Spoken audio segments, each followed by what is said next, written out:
पता है कि सावन का बहुत ही प्यारा सा महीना चल रहा है और आ गई है सावन के आखिरी सोमवार का दिन, जो कि इस पूरे पवित्र महीने को बहुत खास और बहुत विशेष बनाता है ना। देखो, अगर आपकी लाइफ में बहुत ज़्यादा प्रॉब्लम है, आप ये सोचते हो कि इससे ज़्यादा प्रॉब्लम किसी की लाइफ में हो नहीं सकती, तो ये वीडियो आपके लिए है। पूज्य गुरु जी की कथा से सुन के बहुत अच्छे से बताऊंगा। बस कनेर के फूल लेने हैं, छोटा सा उपाय करिएगा, सावन खत्म होते ही वो आपकी जो प्रॉब्लम होगी वो हमेशा के लिए खत्म हो जाएगी। ठीक है, इन कैसे करना है, क्या इसके फायदे हैं, उससे पहले बता दूं, इस पूरी वीडियो में हम लोग 4 बहुत ही प्यारे उपाय की बात करेंगे जो कि आपको जरूर करने चाहिए। ठीक है, देखो, इस उपाय को आप 2 दिन में कभी भी कर सकते हो। पहला तो आपको कर लेना होगा सावन का जो आखिरी सोमवार होगा उस दिन, और दूसरा इस उपाय को कर सकते हो जिस दिन सावन खत्म होगा उस दिन। क्यों? जब आप लोगों ने गुरु जी की कथा सुनी थी, बहुत स्पष्ट भाषा में गुरुजी ने कहा था कि जब भी कोई मेहमान जाता है तो हमें ज्यादा दे के जाता है। तो ये सावन का महीना जा रहा है तो आपको बहुत ज्यादा दे के जाएगा। ठीक है, देखो, स्क्रीन पर आपको दिख रहा होगा कनेर के फूल, है ना। यहाँ पर जितने डाउट होते हैं सारे दूर करूंगा। कनेर का फूल कुछ इस तरीके से पीले भी होते हैं और एक होता है इस तरीके से ऑरेंज होते हैं ना। आपको अगर पहली प्रायोरिटी रखिएगा कि अगर आपको कनेर का फूल ज्यादा मात्रा में, कोई जरूरी नहीं कि 5 ले लो 6 ले लो, अगर आपको बहुत ज्यादा मिल जाता है ना तो बहुत अच्छी बात है। ठीक है, कनेर के फूल लेना, अब पीला मिले पीला ले लो, ऑरेंज मिले ऑरेंज ले लो, सफेद मिलता है सफेद भी ले सकते हैं। ठीक है, ले लिया। अब क्या करेंगे, आपको फिर इस तरीके से लेना होगा कलश। कलश का मतलब क्या है कि कोई भी 2 पात्र, कोई सा भी 2 पात्र ले लेना जिसमें आप जल रख सकते हो। कटोरी ले लो, ग्लास ले लो, लोटा ले लो, कुछ भी ले सकते हैं। ठीक है, लेकिन वो 2 होना चाहिए, है ना। ले लिया। इन दोनों चीजों में जल कहाँ से भरोगे? अपने घर से जल भरना। ठीक है, उसके बाद क्या करेंगे, इन सभी चीजों को लेके चले जाना महादेव के शिवलिंग के पास। इस उपाय को घर पे नहीं करना, महादेव के मंदिर में ही करना। सुबह करना चाहो सुबह करो, शाम को करना चाहो शाम को करो, है ना। जो फूल होगा वो कलश के अंदर नहीं डालेंगे, थाली में ज्यादा मात्रा में फूल लेंगे कनेर के फूल को, है ना। सबसे पहला काम क्या करेंगे, अपने दोनों हाथों से जल महादेव के शिवलिंग के ऊपर समर्पित करेंगे। श्री शिवाय नमस्तुभ्यम का ध्यान करते हुए।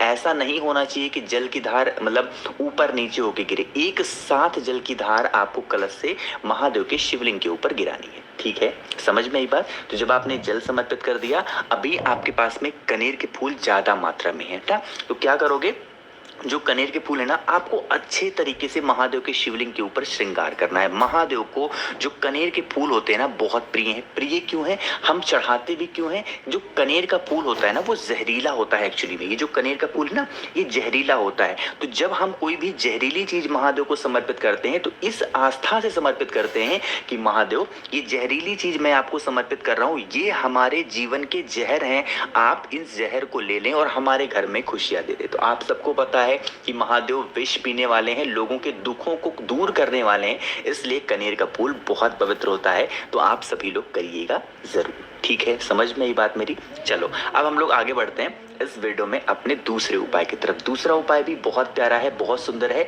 अगर आप बहुत परेशान हो अपनी किसी भी कामना को लेके और वो विश, वो कामना आपकी अधूरी रह जा रही है, पूरी बिल्कुल नहीं हो पा रही है, तो इस उपाय को करेंगे, है ना। आपको लेना होगा इस तरीके से एक बेलपत्र। देखो कितनी प्यारी सी बेलपत्र ना, इसी तरीके से बहुत ही प्यारी सी, बहुत ही सुंदर सी एक बेलपत्र लेना। ठीक है, ले लिया एक बेलपत्र को।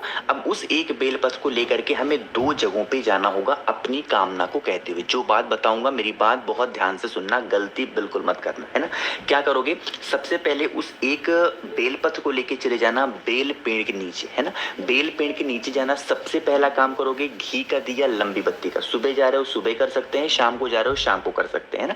कौन सा? घी का दिया लंबी बत्ती का लगाना। और जो आपके पास में एक बेलपत्र है वो आपको बेल पेड़ की जड़ में वहां पर रख देना है। बिल्कुल सीधा सीधा रखना, डंडी रखना अपनी तरफ, पत्ती रखना बेल पेड़ की तरफ। ठीक है, रख दिया। रखने के बाद आपको एक मंत्र बोलना होगा, वो मंत्र है नमः शिवाय। यहाँ पर ओम का उच्चारण नहीं करना है, चाहे पुरुष कर रहे हैं उपाय को चाहे स्त्री कर रही है, नमः शिवाय सिर्फ बोलना है। अपना हाथ उस बेलपत्र के ऊपर रखना। ठीक है, इतना काम कर लिया।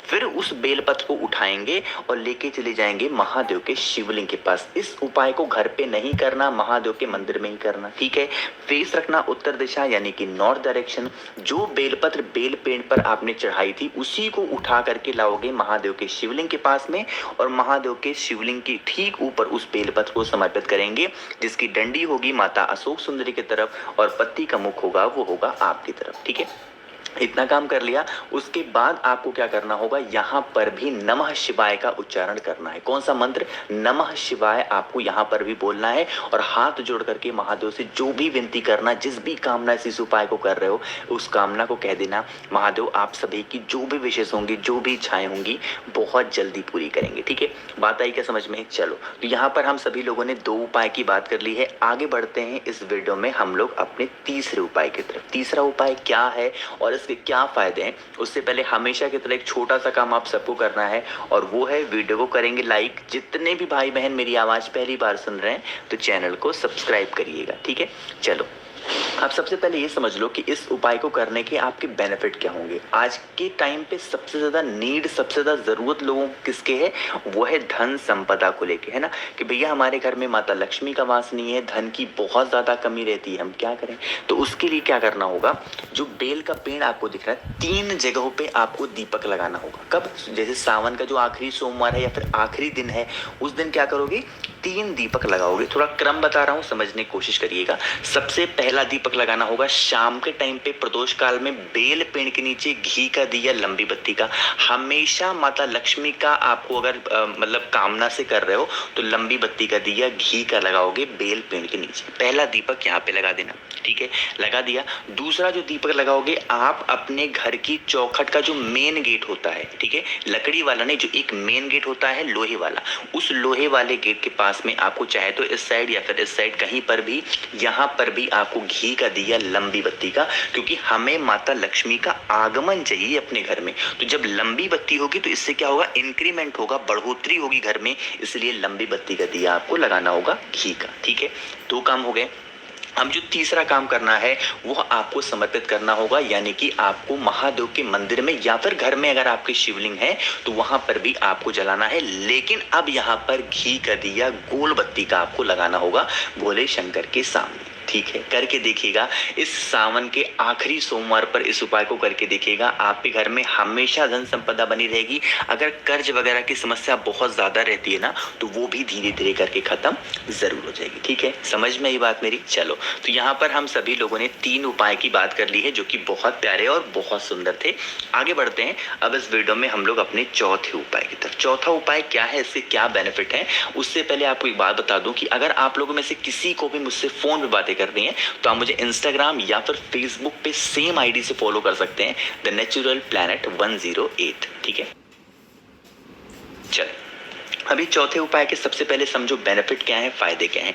आज के टाइम पे ना हर इंसान सोचता है भैया कुछ भी हमारे घर में कमी हो जाए लेकिन हमारे घर का कोई सदस्य बीमार ना पड़े, हम लोग बहुत परेशान रहते हैं। इसलिए देखो, इससे आसान उपाय बीमारी को खत्म करने का हो ही नहीं सकता, सभी लोग को करना है। स्क्रीन पर आपको दिख रहा है, मटके में कुछ दिख रहा होगा व्हाइट व्हाइट, ये है मक्खन। तो आपको भी इसी तरीके से लेना है मक्खन, मार्केट में इजिली मिल जाएगा, कोई दिक्कत नहीं है ना। मक्खन ले लिया, उसको लेके चले जाना महादेव के शिवलिंग के पास, उनके मंदिर में जाना, फेस रखना उत्तर दिशा यानी कि नॉर्थ डायरेक्शन। थोड़ा सा ज्यादा मात्रा में अपने हाथों में मक्खन को लेना, और ऐसा नहीं कि सिर्फ यहाँ पे लगाना है, नहीं, आपको क्या करना है, महादेव के शिवलिंग के ऊपर अच्छे तरीके से उस मक्खन का लेपन करना है, जितना अच्छा लेपन आप कर सकते हैं। लेकिन अब यहाँ पर महादेव का एक नाम बोलना होगा और वो नाम है बिजली महादेव। कौन से महादेव?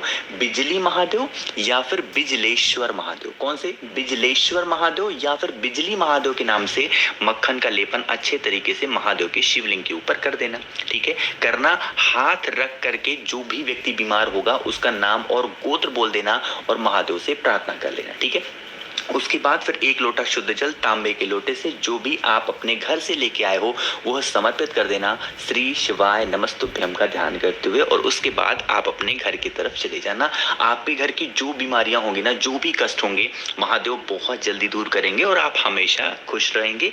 बीमारी तो कभी घर में प्रवेश करेगी ही नहीं। ठीक है, तो इन सभी उपाय को करना है 2 दिन में कभी भी कर सकते हो, या फिर सावन के आखिरी दिन कर लेना, या फिर सावन का आखिरी जो सोमवार है वहां पर कर सकते हैं। बहुत ही प्यारा है, बहुत सुंदर उपाय है, सभी लोगों को करना है। ठीक है, वीडियो पसंद आती हो तो वीडियो को लाइक जरूर किया करिए। कुछ पूछना हो, नहीं समझ में आया, नीचे कमेंट सेक्शन में पूछें, और जितने भी भाई बहन मेरी आवाज पहली बार सुन रहे हैं तो चैनल को सब्सक्राइब करिएगा। ओम नमः शिवाय, जय महाकाल।